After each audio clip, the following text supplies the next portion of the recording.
Hey everyone, welcome back. And today I'm finally revealing the results of a 4-year experiment. What happens when you invest just $100 in 5 different assets as a total beginner? This is the question I get all the time. How do you start investing with just a little bit of money? 4 years ago, I split $500 across 5 very different investments to see what would actually happen. From stocks to crypto and more, I tracked every dollar, every up and down to give you a real no-fluff answer.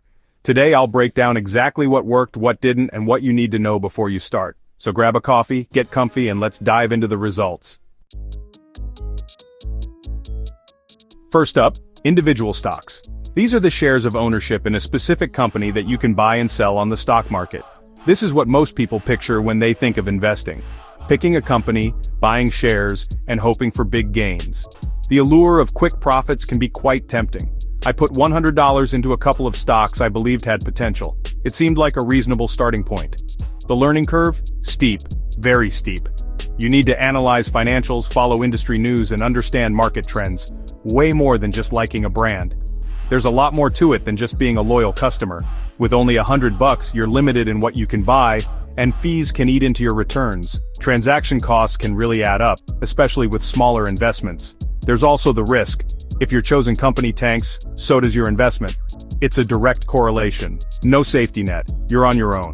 After 4 years, my $100 in individual stocks dropped to $67.72, a loss of over 30%. A significant decline, to say the least. Ouch, that definitely stung.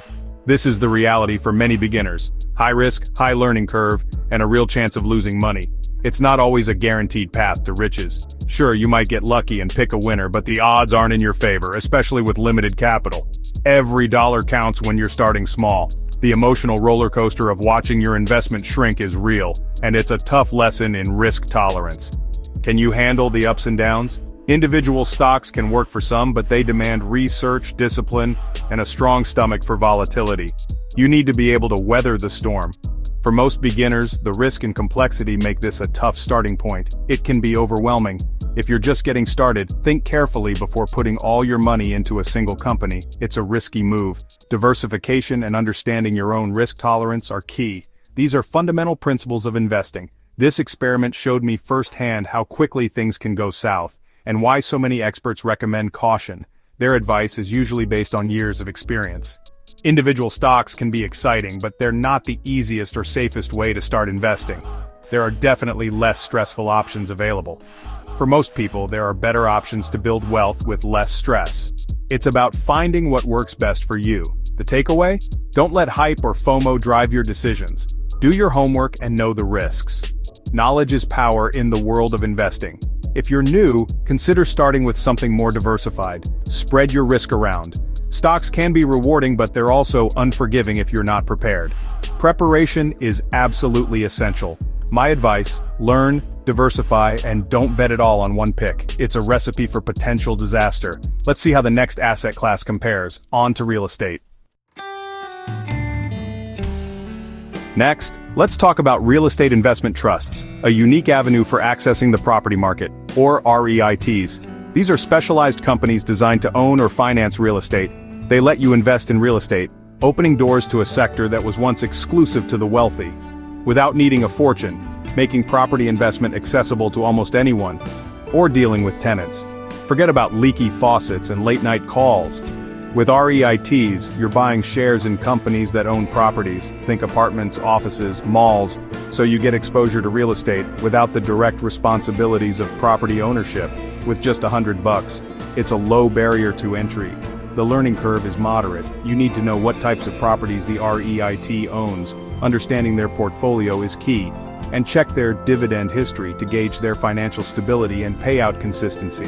But it's simpler than picking individual stocks. You're betting on a basket of properties, not a single company. The big draw: dividends. REITs are legally required to pay out most of their income. It's part of their structure, so you get regular cash flow. This can be a great source of passive income. I put $100 into a diversified REIT ETF, spreading my investment across various REITs, and let it ride for 4 years, a relatively short time frame in the world of investing. The share price dipped slightly, reflecting some market fluctuations, but the dividends made up for it. This highlights the power of dividend income. After reinvesting those dividends, putting them back into the ETF to buy more shares, my investment grew to about $110.52. A 10% gain. Not a huge win, certainly not a get-rich-quick scheme, but steady and reliable, which is often the goal for long-term investors, thanks to those consistent payouts. The dividends provided a cushion and fueled growth. REITs aren't risk-free. They can be hit by economic downturns just like any other investment, or rising interest rates, which can impact the value of real estate. But they're less volatile than individual stocks. They tend to be more stable during market swings. For beginners, REITs offer a way to earn passive income, without the complexities of stock picking, and diversify, adding real estate exposure to your overall portfolio, all without the headaches of owning property. It's a hands-off approach to real estate investing. The lesson? Even small investments in real estate can add up over time, especially with the power of compounding, especially if you reinvest your dividends. This can significantly boost your returns over the long run. If you want income and diversification, and are looking for a relatively stable investment, REITs are worth a look. Do your research and see if they fit your investment goals. They're a solid middle ground, offering a balance between risk and reward. Not as risky as stocks, providing a more predictable return, not as boring as cash. You're actually seeing some growth potential. For my experiment, they delivered slow, steady growth, a testament to their stability, exactly what many new investors need, a reliable and understandable investment option. If you're looking for a simple and accessible way to dip your toe into real estate without the commitment of direct ownership, REITs are a great place to start. They offer a fantastic entry point into the world of real estate investing. Let's see how things went with the wild world of crypto. Time to dive into a very different kind of investment. Buckle up, it's going to be a bumpy ride. Now let's talk crypto. It's a world of digital currencies and decentralized finance that has captured the imagination of investors worldwide. The most exciting and nerve-wracking part of this experiment. The highs can be exhilarating, but the lows can be equally devastating. 4 years ago, I put $100 into a well-known altcoin, not Bitcoin, just to see what would happen. It was a small amount, a calculated risk to dip my toes into the crypto waters. Crypto's learning curve is steep at first.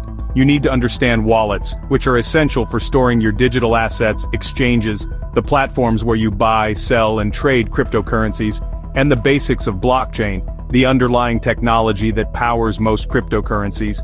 There are ways to earn passive income like staking, which involves holding and locking up your crypto to support the network and earn rewards. But the risks are huge. Scams, which are rampant in the crypto world, hacks where cybercriminals target exchanges and wallets to steal crypto, and wild price swings. The market can change dramatically in a very short period of time. Taxes are a headache too. Every trade or sale is a taxable event, making tax reporting complex and time-consuming, and the rules keep changing. Regulatory uncertainty adds another layer of complexity to the crypto landscape. The volatility is off the charts. My investment soared, crashed, and soared again. After 4 years of holding on through all the chaos, my $100 turned into $652.24. That's a jaw-dropping 550% return, the biggest winner in this whole experiment. But don't get too excited. This kind of gain is rare, and it took a lot of luck and timing. Getting in at the right time and holding on through the dips was crucial. For every crypto success story, there are countless people who lost everything. The stories of financial ruin are a stark reminder of the risks involved. Crypto is high risk, high reward, and not for the faint of heart. The emotional toll of watching your investment fluctuate wildly can be significant. If you're thinking about crypto, only invest what you can afford to lose. Never put yourself in a position where a crypto crash could jeopardize your financial stability. The emotional roller coaster is real, and the odds of repeating this kind of return are slim. Don't expect to get rich quick with crypto. It's more likely to be a long and bumpy ride. My takeaway? Crypto can deliver huge gains, but it's closer to gambling than investing for most beginners. The lack of regulation and inherent volatility make it a risky proposition. If you want to try it, start small and be prepared for wild swings. Don't invest more than you can comfortably lose, and be ready to ride out the ups and downs. Don't let hype cloud your judgment. Do your research and protect yourself. Understand the technology, the risks, and the potential rewards before investing a single dollar. For most people, crypto should be a tiny slice of your portfolio, if at all. It's thrilling, but it's not a safe bet. Approach it with caution and a healthy dose of skepticism. Let's move on to something a little more traditional. Gold. Here's how that played out. Time for gold, the classic safe haven. For centuries, gold's been a store of value and a hedge against chaos. Investing in gold is simple. I used a gold ETF, so no worries about storing coins or bars. Gold doesn't pay dividends or interest, it just sits there, so you're betting on price appreciation alone. The risk is moderate.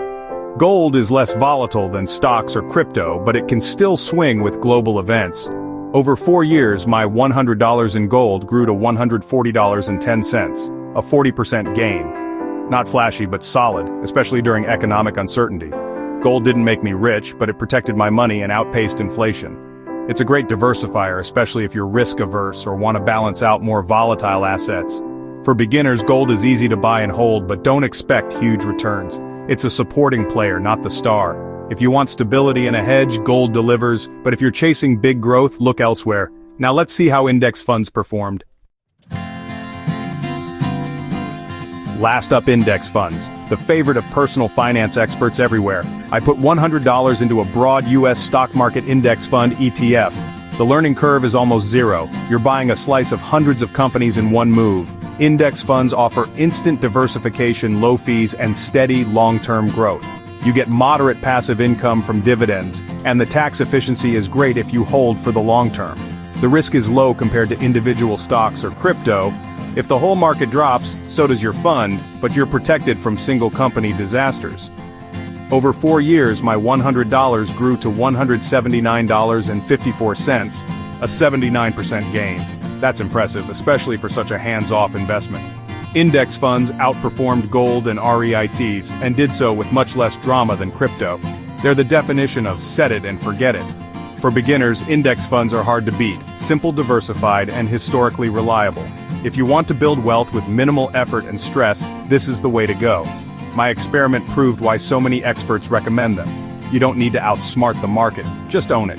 For most people, index funds are the best starting point. They deliver growth, stability, and peace of mind. Let's wrap up with the big lessons from this 4-year journey. Here's what you need to know. So what did we learn? Individual stocks are risky and tough for beginners. REITs offer steady income and modest growth. Crypto can explode or implode. Gold is stable but slow. Index funds, consistent, strong growth with low effort. There's no one-size-fits-all answer.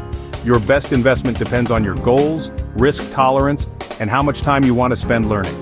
The most important thing is to start, even with just $100. Diversify, stay patient, and don't chase hype. If you want the ultimate lazy way to invest, check out my next video. Subscribe and hit the bell so you don't miss it. Thanks for watching. Smash that like button if you found this helpful. See you in the next one.